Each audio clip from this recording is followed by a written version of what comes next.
Assalamualaikum warahmatullahi wabarakatuh. Waalaikumsalam warahmatullahi wabarakatuh.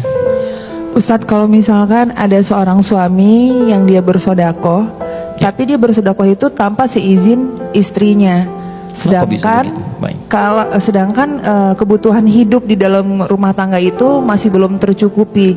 Nah, itu gimana ya Ustadz hukumnya? Baik. Yang pertama, kaidah untuk para suami dan mirsa dimanapun Anda berada, jika kita merasa beriman kepada Allah, ingat baik-baik bahwa sedekah pertama yang jenisnya infak nafkah itu mutlak diberikan kepada keluarga dahulu, istri, anak-anak, keluarga di rumah. Baru kelebihannya kemudian diteruskan untuk diberikan keluar untuk beramal soleh. Itu pun mesti kompak suami dan istri. Tidak ada yang ditutupi. Ya, ayo diskusi dengan baik. Sayang, hari ini alhamdulillah aku dapat segini, gaji standar kita segini, ayo kita cari surga kita dengan ini. Karena prinsip harta itu ketika dititipkan oleh Allah, itu muaranya surga. Ya, Quran surah ke-28 ayat 77. Quran surah 28 ayat 77. Paling kiri sebelah bawah di mushaf. Kata Allah, wabtaghi fima atakallahu daral akhirah wa la tansa nasibaka minad dunya. Hei, saya titipkan kamu harta benda, bukan lebih, bukan ingin menaikkan status kamu jadi kaya. Kalau cuma kaya, yang gak beriman pun banyak yang kaya. Lalu apa fungsinya imanmu?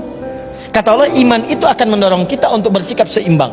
Wala tansa nasibaka minad dunya. Jangan lupakan urusan duniamu. Ayo silakan cukupkan untuk tempat tinggal, untuk kendaraan, untuk ibadah, untuk macam-macam. Tapi yang terpenting, kelebihan dari semua yang sudah terukur itu, gaji 30 juta, kebutuhan keluarga 20 juta. Kata Allah, yang 10 juta itu untuk mencari akhirat kamu.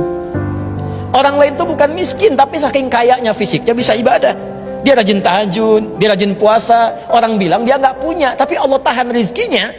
Bukan tidak diberikan cukup untuk dia beribadah. Kamu jarang tahajud, orang lain tahajud kaki bengkak, kamu bangun mata bengkak. Ya, harta belum maksimal.